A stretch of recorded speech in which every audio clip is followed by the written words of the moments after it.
بسم اللہ الرحمن الرحیم یا ایہا الناس، اے لوگو، کلو کھاؤ، مما فی الارض، ان چیزوں میں سے جو زمین میں ہیں، حلالا طیبا، حلال پاکیزہ، ولا تتبعوا، اور پیروی نہ کرو، خطوات الشیطان، شیطان کے قدموں کی، انہ لکم عدو مبین، بے شک وہ تمہارا کھلا دشمن ہے۔ یا ایہا الناس، اے لوگو، کلو مما فی الارض، کھاؤ ان چیزوں میں سے جو زمین میں ہیں، حلالا طیبا، حلال پاکیزہ، ولا تتبعوا، اور پیروی نہ کرو، خطوات الشیطان، شیطان کے قدموں کی، انہ لکم عدو مبین، بے شک وہ تمہارا کھلا دشمن ہے۔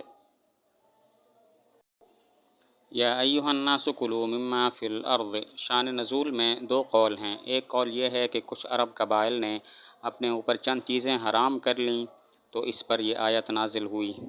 دوسرا قول یہ ہے کہ حضرت عبداللہ بن سلام رضی اللہ عنہ اور ان کے ساتھیوں نے اپنے اوپر اونٹ کا گوشت حرام کر لیا کیونکہ یہ یہود کے دین میں حرام تھا، اس پر یہ آیت نازل ہوئی۔ شان نزول میں دو قول ہیں۔ نمبر ایک، کچھ عرب قبائل نے اپنے اوپر چند چیزیں حرام کر لیں، اس پر یہ آیت نازل ہوئی کہ اے لوگو، زمین میں جو حلال پاکیزہ چیزیں ہیں وہ کھاؤ۔ دوسرا قول یہ ہے کہ حضرت عبداللہ بن سلام رضی اللہ عنہ اور ان کے ساتھیوں نے اپنے اوپر اونٹ کا گوشت حرام کر لیا کیونکہ یہ یہود کے دین میں حرام تھا، اس پر یہ آیت نازل ہوئی کہ اے لوگو، زمین میں حلال پاکیزہ چیزیں کھاؤ۔ حلالاً، یہ حرام کی ضد ہے، حلال حرام کی ضد ہے۔ حرام میں حرمت کی دو وجہیں ہوتی ہیں، کبھی تو خرابی شے کی ذات میں ہوتی ہے جیسے مردار، خون اور شراب، اور کبھی خرابی شے کی ذات میں نہیں ہوتی بلکہ کوئی خارجی چیز ہوتی ہے جس کی وجہ سے اس میں خرابی آ جاتی ہے، جیسے بغیر اجازت کسی کا مال کھانا۔ حلال وہ چیز ہوتی ہے جس میں یہ دونوں باتیں نہ ہوں۔ حلال حرام کی ضد ہے۔ حرام میں حرمت کی دو وجہیں ہوتی ہیں، کبھی تو خرابی شے کی ذات میں ہوتی ہے جیسے مردار، خون، شراب، اور کبھی خرابی شے کی ذات میں نہیں ہوتی بلکہ کوئی خارجی چیز ہوتی ہے جس کی وجہ سے اس میں خرابی آ جاتی ہے، جیسے بغیر اجازت کسی کا مال کھانا۔ حلال وہ چیز ہوتی ہے جس میں یہ دونوں باتیں نہ ہوں۔ طیباً، طیب سے مراد وہ چیز ہے جس سے لذت حاصل کی جائے اور طبیعت اس کو ناپسند نہ کرے اور شریعت نے اس کو حرام قرار نہ دیا ہو۔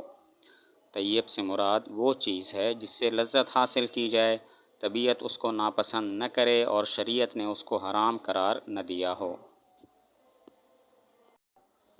وَلَا تَتَّبِعُوا خُطُوَاتِ الشَّيْطَانِ، خطوات خطوۃً کی جمع ہے بمعنی دو قدموں کے درمیانی مسافت، اور خطوات الشیطان سے مراد شیطانی راستے ہیں۔ آیت کا مطلب ہے شیطان کی پیروی کر کے خواہش نفس میں مت پڑو، حلال کو حرام اور حرام کو حلال مت بناؤ۔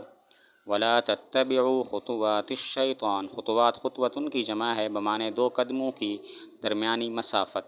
خطوات الشیطان سے مراد شیطانی راستے ہیں۔ آیت کا مطلب ہے شیطان کی پیروی کر کے خواہش نفس میں مت پڑو، حلال کو حرام اور حرام کو حلال مت بناؤ۔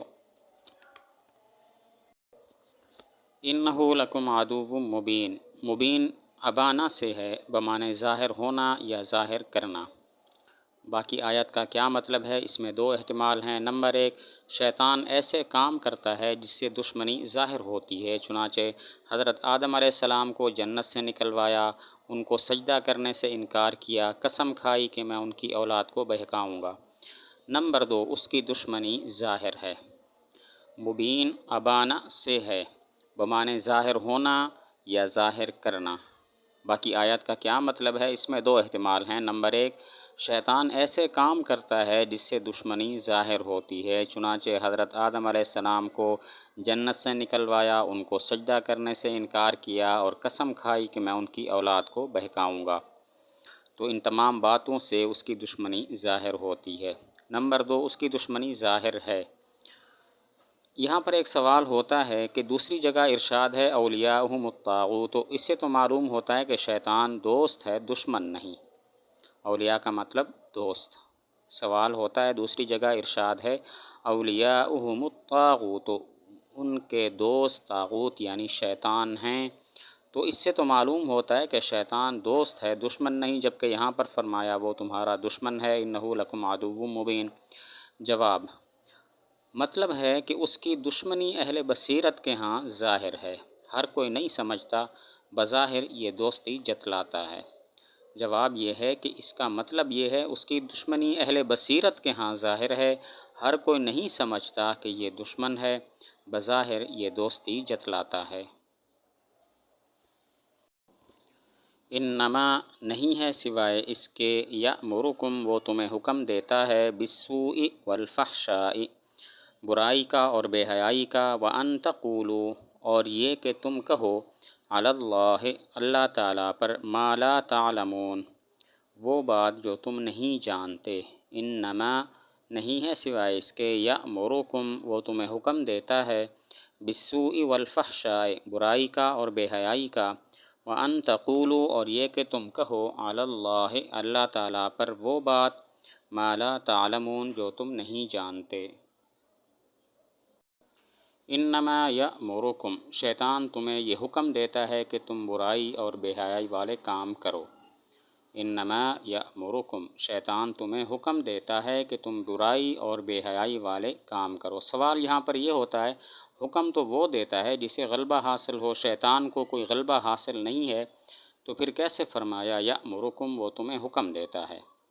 سوال ہوتا ہے حکم وہ دیتا ہے جسے غلبہ حاصل ہو، شیطان کو کوئی غلبہ حاصل نہیں ہے، تو پھر کیسے فرمایا یأمرکم وہ تمہیں حکم دیتا ہے؟ جواب یہ ہے کہ امر یعنی حکم سے مراد ہے برائی کا وسوسہ ڈالتا ہے، وہ وسوسے ڈالتا ہے۔ جواب یہ ہے امر یعنی حکم سے مراد برائی کا وسوسہ ہے، تو مطلب یہ ہوا وہ وسوسے ڈالتا ہے۔ بالسوء والفحشاء سوء اور فحشاء سے کیا مراد ہے؟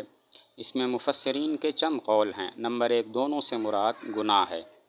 گناہ آدمی کو غمگین کرتا ہے اور انسان گناہ کو قبیح سمجھتا ہے، تو گناہ اس حیثیت سے کہ یہ انسان کو غمگین کرتا ہے اس کو سوء کہتے ہیں، اور گناہ اس حیثیت سے کہ اس کو انسان قبیح سمجھتا ہے اس کو فحشاء کہتے ہیں۔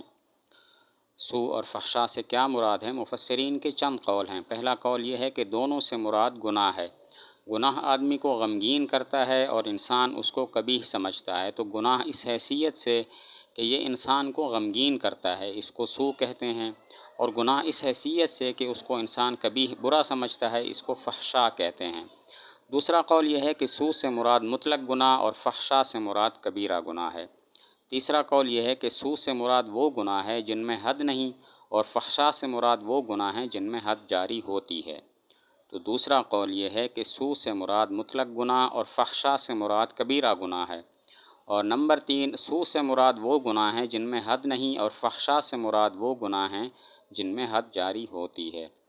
وَأَن تَقُولُوا عَلَى اللَّهِ مَا لَا تَعْلَمُونَ شیطان تمہیں حکم کرتا ہے کہ اللہ تعالیٰ کی طرف وہ باتیں منسوب کرو جو تم نہیں جانتے۔ مثلاً اللہ تعالیٰ نے کھیتی، چوپائے، سانڈ وغیرہ حرام نہیں کیے، تم کہو کہ یہ حرام ہیں۔ وَأَن تَقُولُوا عَلَى اللَّهِ مَا لَا تَعْلَمُونَ شیطان تمہیں حکم کرتا ہے کہ تم ایسی باتیں اللہ تعالیٰ کی طرف منسوب کرو جو تم نہیں جانتے۔ مثلاً اللہ تعالیٰ نے کھیتی، چوپائے وغیرہ حرام نہیں کیے، تم کہو کہ یہ سب چیزیں حرام ہیں۔